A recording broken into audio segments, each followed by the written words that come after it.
இங்கே கூடியிருக்கும் என் அன்பு நெஞ்சங்களே, உங்களையெல்லாம் இந்த ஆன்மீக பெருவழியில் சந்திப்பதில் என் மனசுக்குள்ள ஒரு மிகப்பெரிய நிறைவு ஏற்படுது.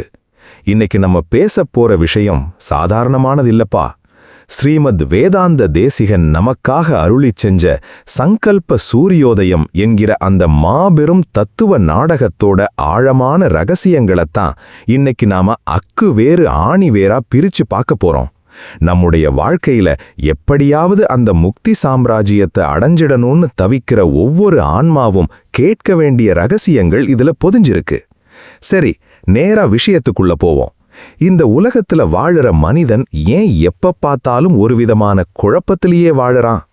காலையில கண்முழிச்சதுல இருந்து ராத்திரி தூங்க போற வரைக்கும் ஏதோ ஒரு தேடல், ஏதோ ஒரு பயம், ஏதோ ஒரு நிம்மதியற்ற தன்மை அவனை குடைஞ்சுகிட்டே இருக்கு. பணம் இருந்தா நிம்மதி வந்துடும்னு நினைக்கிறான். பணம் வந்த அப்புறம் வேற எதையோ தேடி ஓடுறான். ஏன் இந்த நிலையின்மை? ஏன்னா அவனோட அகக்கண் இன்னும் திறக்கல. இருட்டுக்குள்ள கிடக்கிறவன் வெளிச்சத்தை தேடி அலையிற மாதிரி தன் உள்ளுக்குள்ளேயே இருக்கிற பேரொளிய தெரிஞ்சுக்காம வெளியில தேடி அலைஞ்சிக்கிட்டு இருக்கான். இந்த உலக வாழ்க்கையில சம்சார பந்தம் அப்படிங்கிற ஒரு மாய வலைக்குள்ள சிக்கி தவிக்கிற அந்த மனித ஆன்மாவைத்தான் வேதாந்தத்துல புருஷன் அப்படின்னு சொல்றாங்க. இந்த புருஷன் என்பவன் யார்? நீங்க, நான், நமக்கு முன்னாடி வாழ்ந்தவங்க, இனிமே வரப்போறவங்கன்னு இந்த பூமியில பிறவி பெருங்கடல்ல தத்தளிச்சுக்கிட்டு இருக்கிற ஒவ்வொரு சராசரி மனிதனுமே அந்த புருஷன்தான். அந்த ஆன்மாவுக்குள்ள எப்படி ஒரு நல்லறிவு தோன்றுது, அது எப்படி அவனை படிப்படியா உயர்த்தி இறைவனின் திருவருள் வரைக்கும் கொண்டு போகுதுங்கிறது தான் இந்த சங்கல்ப சூரியோதயத்தோட முதல் படி. இந்த கதையில வர்ற மிக முக்கியமான கதாபாத்திரம் விவேகன். விவேகன் அப்படின்னா வேற என்னவோ நினைச்சுக்காதீங்க. அது நம்ம மனசுக்குள்ள உதிக்கிற நல்லறிவு. எது நல்லது, எது கெட்டது, எது நிலையானது, எது அழியக்கூடியது அப்படின்னு பிரிச்சு பார்க்கிற அந்த பகுத்தறிவு தான் விவேகன். அவனுக்கு துணையாக அவனுடைய மனைவியாக வர்றவள் தான் சுமதி. சுமதி அப்படின்னா நல்லெண்ணம் அல்லது நல்ல புத்தி. ஒரு மனிதனுக்குள்ள விவேகமும் சுமதியும் கை கோர்த்து நின்னா மட்டும்தான் அவனால இந்த உலக மாயையில இருந்து தப்பிக்க முடியும். ஆனா வாழ்க்கை அவ்வளவு சுலபமா எல்லாத்தையும் கொடுத்துடுமா என்ன? இந்த நல்லறிவுக்கும் நல்லெண்ணத்துக்கும் எதிரா ஒரு மிகப்பெரிய பலசாலி நின்னுகிட்டு இருக்கான். அவன்தான் மோகன். மோகன் அப்படின்னா அறியாமை அல்லது மாயை.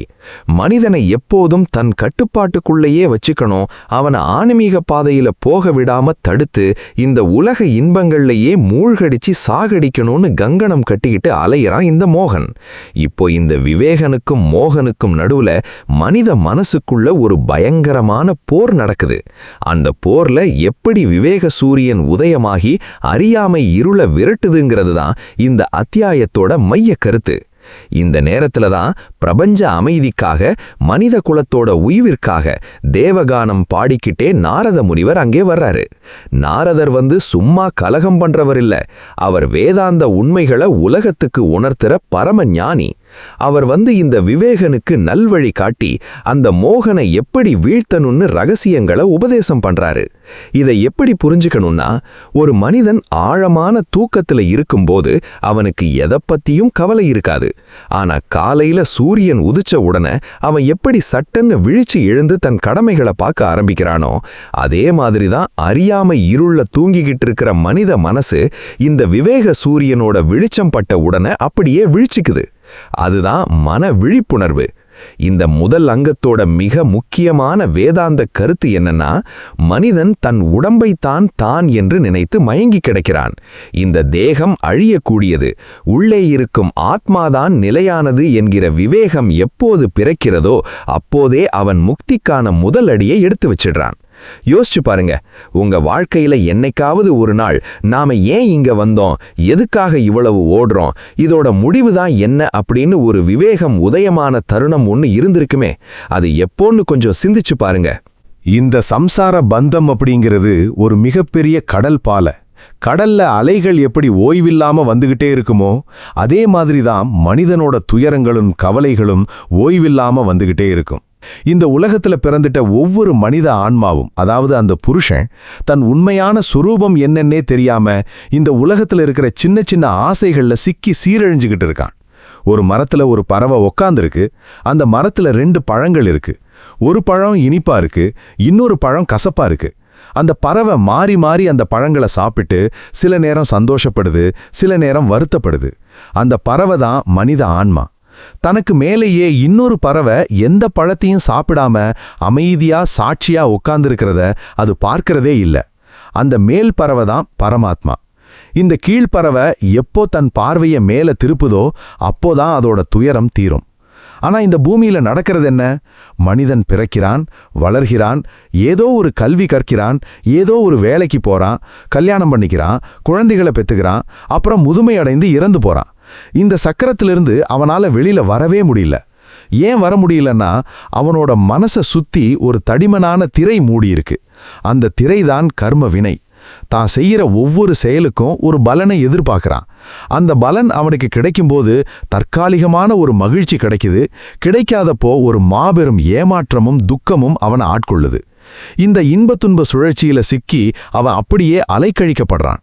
ஒரு ஆத்துல வெள்ளம் வரும்போது அதுல சருகுகள் எப்படி அடிச்சிட்டு போகுமோ அதே மாதிரி காலத்தின் ஓட்டத்துல மனிதன் அடிச்சிட்டு போய்கிட்டே இருக்கான். அவனுக்கு தப்பிக்கணும்னு ஆசை இருக்கு, ஆனா எப்படி தப்பிக்கிறதுன்னு வழி தெரியல.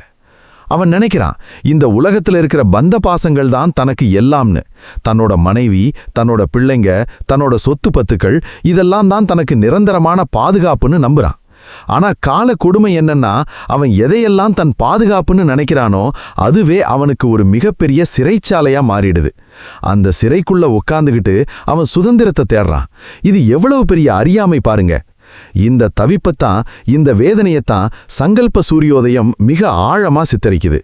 அந்த புருஷன் படுற கஷ்டத்தை பார்க்கும்போதே நமக்கே நெஞ்சு உருகிடும்.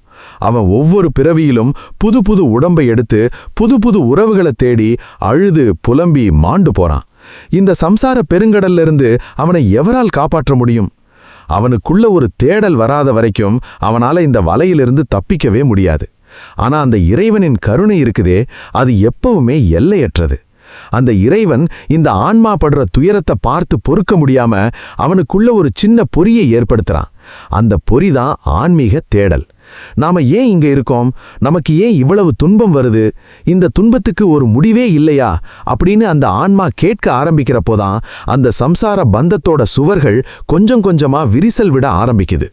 அந்த விரிசலின் வழியாதான் விவேகம் உள்ளே நுழைய போகுது. அப்படி அந்த ஆன்மா தவித்துக்கிட்டு இருக்கும்போது அவனுக்குள்ள ஒரு மாபெரும் சக்தி பிறக்குது. அதுதான் விவேகன். விவேகன் அப்படின்னா வெறும் படிப்பறிவில்லப்பா. இன்னைக்கு உலகத்துல எவ்வளவோ படிச்சவங்க இருக்காங்க, எவ்வளவோ பட்டங்கள் வாங்கினவங்க இருக்காங்க. ஆனா அவங்களுக்கெல்லாம் விவேகம் இருக்கான்னு கேட்டா அது ஒரு கேள்விக்குறிதான். விவேகம் என்பது எது நித்தியம் எது அனித்தியம் என்று பிரிக்கத் தெரிந்த அறிவு. அதாவது இந்த உலகத்துல இருக்கிற எல்லாமே அழியக்கூடியது, ஆனா அந்த பரம்பொருள் மட்டும்தான் அழியாதது அப்படின்னு தீர்க்கமா நம்புற அறிவுதான் விவேகம். அந்த விவேகனுக்கு ஒரு ஆற்றல் வேணும்ல. வெறும் அறிவு மட்டும் இருந்தா போதாது. அந்த அறிவை சரியான பாதையில நடத்துறதுக்கு ஒரு நல்லெண்ணம் வேணும். அந்த நல்லெண்ணம் தான் அவனுடைய மனைவியான சுமதி. சுமதியும் விவேகனும் ஒன்னா சேரும்போது அங்க ஒரு தெய்வீகமான மாற்றம் நடக்குது. ஒரு மனிதனுக்குள்ள விவேகம் மட்டும் இருந்து சுமதி இல்லைனா அவன் வெறும் வரட்டு தர்க்கவாதியா மாறிடுவான். எல்லாவற்றையும் விமர்சனம் பண்ணிக்கிட்டே இருப்பான். ஆனா அவனுக்குள்ள எந்த ஒரு ஆன்மீக உருக்கமும் இருக்காது. அதே மாதிரி விவேகம் இல்லாம வெறும் சுமதி மட்டும் இருந்தா அவனுக்குள்ள நல்ல எண்ணங்கள் இருக்கும். ஆனா அதை எப்படி செயல்படுத்தணும், எது சரியான பாதைன்னு தெரியாம ஏமாந்து போயிடுவான். அதனாலதான் வேதாந்த தேசிகன் இந்த 2 பேருக்கும் கல்யாணம் பண்ணி வச்சிருக்காரு. அறிவும் அன்பும் பகுத்தறிவும் நற்பண்பும் ஒன்னா சேர்றப்போதான் ஒரு ஆன்மா முழுமையடையுது. இந்த விவேகனும் சுமதியும் மனித மனசுக்குள்ள நுழையும் போது அந்த புருஷனுக்கு ஒரு புதிய தெளிவு கிடைக்குது. அவன் இதுவரைக்கும் எதையெல்லாம் பெருசுன்னு நினைச்சுக்கிட்டு இருந்தானோ அதெல்லாம் எவ்வளவு சின்னதுன்னு அவனுக்கு புரிய ஆரம்பிக்குது. ஒரு இருட்டு அறைக்குள்ள ஒரு விளக்கை ஏத்தி வச்சா அந்த அறையில இருக்கிற பொருட்களெல்லாம் எப்படி தெளிவா தெரியுமோ அதே மாதிரி இந்த விவேக சுமதியோட சேர்க்கை மனித மனசுக்குள்ள ஒரு பெரிய வெளிச்சத்தை கொண்டு வருது. அவன் தன் தவறுகளை உணர ஆரம்பிக்கிறான். ஐயோ, இத்தனை நாளா நான் வெறும் மண்ணையும் பொன்னையும் தேடி அலைஞ்சு என் ஆயுளை வீணடிச்சிட்டேனே, என் ஆன்மாவை பத்தி நான் யோசிக்கவே இல்லையே அப்படின்னு அவன் வருத்தப்பட ஆரம்பிக்கிறான். ஆனா இந்த விவேக சுமதியோட ஆட்சி மனசுக்குள்ள அவ்வளவு சீக்கிரம் நிலை பெற்று விடாது. ஏன்னா பல பிறவிகளா அந்த மனசை தன் வசப்படுத்தி வச்சிருக்கிறான் ஒருத்தன். அவன் சும்மா இருப்பானா? தன் கோட்டையை யாரோ ஒரு புதியவன் வந்து கைப்பற்றதை அவனால தாங்கிக்க முடியுமா? அவன் தன் முழு படையையும் திரட்டிக்கிட்டு வர்றான். அந்த எதிரிதான் மனிதகுலத்தோட மிகப்பெரிய சாபம். அவனுடைய வருகைதான் இந்த நாடகத்தோட அடுத்த கட்டத்துக்கு நம்மை கூட்டிட்டு போகுது. இப்போ மேடைக்கு வர்றான் பாருங்க அந்த வில்லன், அவன்தான் மோகன். மோகன் அப்படின்னா அகந்தை, அறியாமை, பேராசை, மோகம் அப்படின்னு எல்லா கெட்ட குணங்களோட ஒட்டுமொத்த வடிவம். அவன் சாதாரணமானவன் இல்ல. இந்த உலகத்துல இருக்கிற முக்கால்வாசி பேரை தன் கைக்குள்ள வச்சிருக்கிறான். அவனோட ஆயுதம் என்ன தெரியுமா? மமதை மற்றும் அகங்காரம். நான் என்கிற அகங்காரமும் என்னுடையது என்கிற மமதையும் தான் அவனோட 2 கண்கள். மனிதனை பார்த்து அவன் சொல்றான், ஏய் மனிதா, நீ ஏன் அந்த விவேகனை தேடி போற? இந்த உலகத்துல இருக்கிற இன்பங்களை அனுபவி, நல்லா சாப்பிடு, நல்லா தூங்கு, சொத்து சேரு, உனக்கு பிடிச்ச மாதிரி வாழு. இதை விட்டுட்டு எவனோ சொல்லி கொடுத்த முக்தி மோட்சம்னு ஏன் உன் வாழ்க்கையை கெடுத்துக்கிற அப்படின்னு அவன் மனிதனோட காதுக்குள்ள மந்திரம் ஓதுறான். இந்த மோகனோட ஆதிக்கம் மனித மனசுல எவ்வளவு ஆழமா இருக்குன்னா, நாம செய்யற ஒவ்வொரு சின்ன விஷயத்திலையும் அவன் ஒளிஞ்சிருக்கான். ஒரு சின்ன பாராட்டு கிடைச்சா நம்ம மனசு அப்படியே துள்ளி குதிக்குதே, அது மோகனோட வேலைதான். யாராவது நம்ம கொஞ்சம் குறைச்சு பேசிட்டா நம்ம நெஞ்சில கோபம் பொங்கி வருதே, அதுவும் மோகனோட வேலைதான். நான் தான் எல்லாவற்றையும் செய்கிறேன், இந்த உலகமே என்ன நம்பித்தான் இயங்குது அப்படின்னு மனிதனை நினைக்க வைக்கிறது தான் இந்த மோகனோட மாபெரும் சதி. அவன் மனிதனோட புத்திய மழுங்கடிச்சு அவனை ஒரு மிருக நிலைக்கு கொண்டு போயிடுறான். மோகனுக்கு பின்னால ஒரு மிகப்பெரிய பட்டாளமே இருக்கு.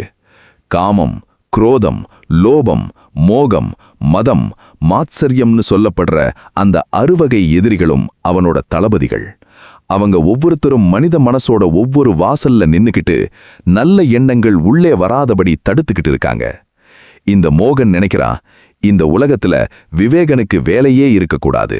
மனிதர்கள் எல்லாரும் எப்போதும் குழப்பத்திலையும் பயத்திலையும் பேராசையிலையும் இருக்கணும். அப்போதான் அவனால மனிதர்களை தன் அடிமைகளா வச்சுக்க முடியும். இந்த மோகனோட கோரமுகத்தை வேதாந்த தேசிகன் நாடகத்துல காட்டும்போது நமக்கே ஒரு பயம் வரும். நாமளும் இந்த மோகனோட வலையில தானே சிக்கி தவிச்சுக்கிட்டு இருக்கோம்னு தோணும். காலையில எந்திரிச்ச உடனே மொபைல் போனை பார்க்கறதுல இருந்து மத்தவங்களோட நம்ம ஒப்பிட்டு பார்த்து பொறாமப்படுற வரைக்கும் எல்லாமே இந்த மோகன் நமக்கு கொடுத்த பிச்சைதான். இந்த அறியாமை இருள்ல இருந்து மனிதன் எப்படித்தான் தப்பிக்க போறான்? விவேகனுக்கும் இந்த மோகனுக்கும் நடுவுல இப்போ ஒரு மாபெரும் யுத்தம் மூளப் போகுது. அது வெளியில நடக்கிற யுத்தம் இல்ல, நம்ம ஒவ்வொருத்தரோட மனசுக்குள்ளையும் ஒவ்வொரு நொடியும் நடக்கிற யுத்தம். மகாபாரத போர் குருக்ஷேத்திரத்துல நடந்துச்சுன்னு நாம படிச்சிருப்போம். ஆனா அதைவிட ஒரு கொடுமையான போர் நம்ம மனசுக்குள்ள தினமும் நடந்துட்டு இருக்குப்பா. ஒரு பக்கத்துல விவேகன் நின்னுகிட்டு தர்மத்தின் வழியில நட, இறைவனை நினை, இந்த உலகம் தற்காலிகமானது அப்படின்னு நல்வழிப்படுத்துறான். இன்னொரு பக்கத்துல மோகன் நின்னுகிட்டு அதெல்லாம் அப்புறம் பார்த்துக்கலாம், இப்போ இந்த உலக சந்தோஷத்தை அனுபவி, உனக்கு துரோகம் பண்ணவன பழிவாங்கு அப்படின்னு தூண்டி விடுறான். இந்த 2 பேருக்கும் நடுவுல நடக்கிற அந்த பேச்சுவார்த்தையும் முரண்பாடும் தான் இந்த சங்கல்ப சூரியோதயத்தோட மிக முக்கியமான பகுதி. விவேகன் சொல்றான், மோகா, உன்னோட ஆட்டம் கொஞ்ச நாள் தான். இந்த மனித ஆன்மா இறைவனுக்கு சொந்தமானது. அதை நீ எவ்வளவு நாளுக்கு தான் ஏமாற்றி வச்சிருக்க முடியும்? ஒரு நாள் இல்லாட்டி ஒரு நாள் அது விழிச்சுக்கத்தான் போகுது. அதுக்கு மோகன் அட்டகாசமா சிரிச்சுக்கிட்டு சொல்றான், விவேகா, நீ ரொம்ப முட்டாள். இந்த மனிதர்களுக்கு கண்ணுக்கு தெரியாத இறைவனை விட கண்ணுக்கு தெரிகிற இந்த உலகப் பொருட்களின் மீது தான் ஆசை அதிகம். அவங்கள என்னோட மாய வலையிலிருந்து உன்னால பிரிக்கவே முடியாது. அவங்க என்னோட அடிமைகள். இப்படி 2 பேருக்கும் நடுவுல நடக்கிற தர்க்கம் நம்முடைய மனசாட்சிக்கும் நம்மோட பேராசைக்கும் நடுவுல நடக்கிற போராட்டத்தை அப்படியே பிரதிபலிக்குது. இந்த யுத்தத்துல ஆரம்பத்துல மோகனோட கைதான் ஓங்கி இருக்கு. ஏன்னா மனித மனசு இயல்பாகவே தீய வழிகள்லையும் எளிதான இன்பங்கள்லையும் ஈர்க்கப்படக்கூடியது. ஒரு நல்ல விஷயத்தை கத்துக்கணும்னா எவ்வளவோ கஷ்டப்பட வேண்டியிருக்கு. ஆனா ஒரு கெட்ட விஷயம் ரொம்ப சுலபமா மனசுல ஒட்டிக்குது. இதனால விவேகன் கொஞ்சம் பலவீனமடைகிறான். அவனோட மனைவி சுமதி கவலைப்படுறா. நம்முடைய புருஷனை இந்த மோகன் இப்படி ஆட்டி படைக்கிறானே, நாம எப்படி அவனை காப்பாத்த போறோம் அப்படின்னு கண்ணீர் வடிக்கிறா. ஆனா விவேகன் சோர்ந்து போறவன் இல்ல.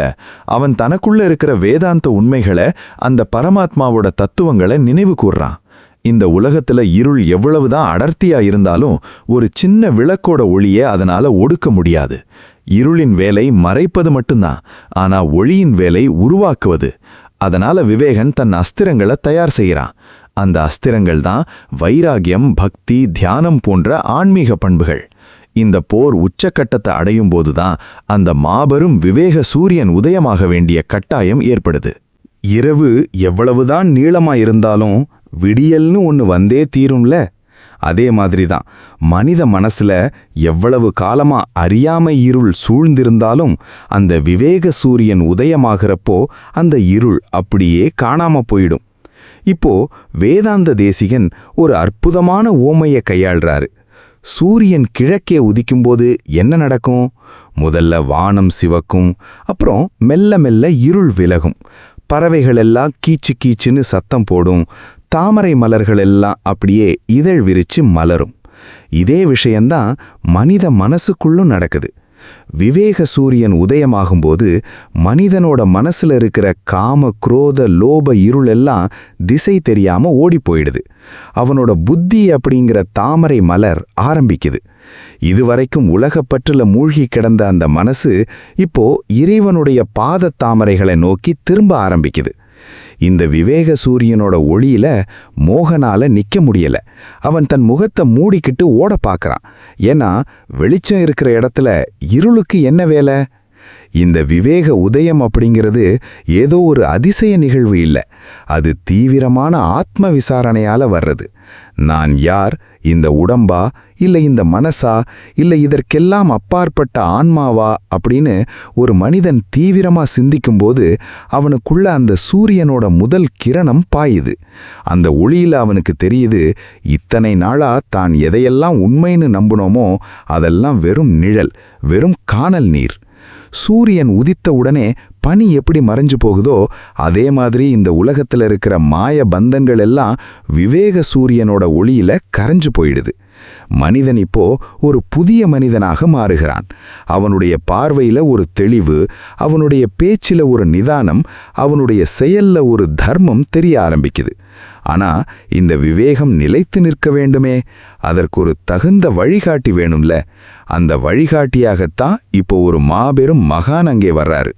இந்த பிரபஞ்சத்துல எப்போதெல்லாம் தர்மத்துக்கு குறைவு ஏற்படுதோ, எப்போதெல்லாம் ஆன்மாக்கள் நல்வழி தெரியாம தவிக்குதோ, அப்போதெல்லாம் இறைவனின் தூதர்கள் வந்து வழிகாட்டுவாங்க. இந்த நாடகத்துல நாரதரோட வருகை அப்படிப்பட்டதுதான். நாரதர் கையில் மகதி என்கிற வீணையை வைத்துக்கிட்டு நாராயண நாமத்தை பாடிக்கிட்டே வர்றாரு. அவர் சும்மா வரல. விவேகனுக்கும் மோகனுக்கும் நடுவில் நடக்கிற இந்த போரை பார்த்து விவேகனுக்கு வெற்றியை தேடிக் கொடுக்கணும், இந்த மனித ஆன்மாவை முக்திப்பாதைக்கு கூட்டிட்டு போகணுங்கிற மாபெரும் நோக்கத்தோட வர்றாரு. நாரதர் விவேகனை பார்த்து சொல்றாரு, விவேகா, நீ பயப்படாதே. உன்னோட பலம் சாதாரணமானதில்ல. உனக்கு பின்னால அந்த பரமாத்மாவோட சங்கல்பம் இருக்கு. இறைவன் நினைச்சிட்டான் இந்த ஆன்மாவை கரை சேர்க்கணும்னு. அதனாலதான் உன்னை இங்க அனுப்பியிருக்கான். இந்த மோகன் என்பவன் வெறும் மாயை. அவனுக்கு நிஜமான பலம் கிடையாது.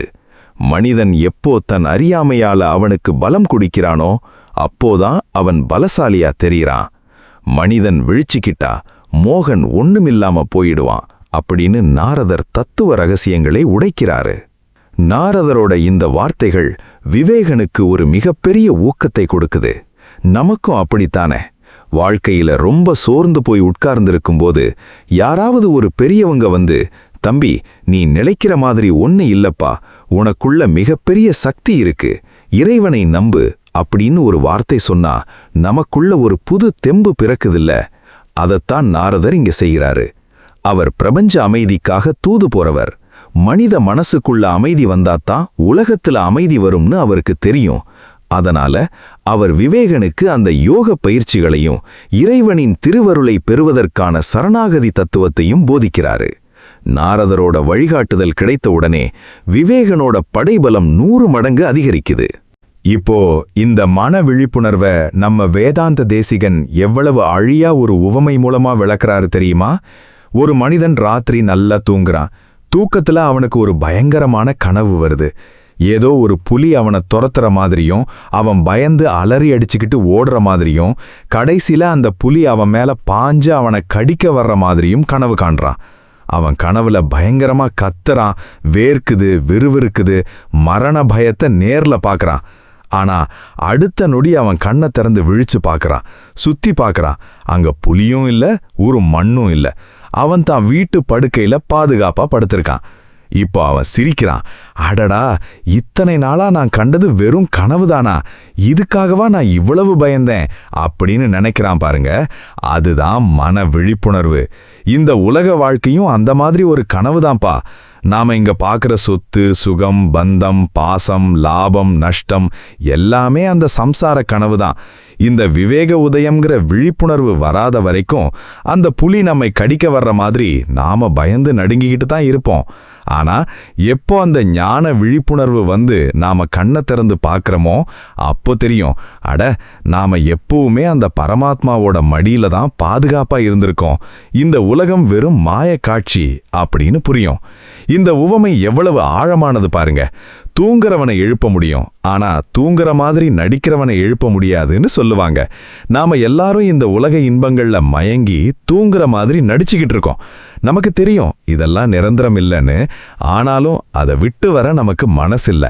அந்த நிலையை மாத்தி நம்மை நிஜமாகவே விழித்தெழச் செய்வதுதான் இந்த விவேக உதயத்தோட வேலை.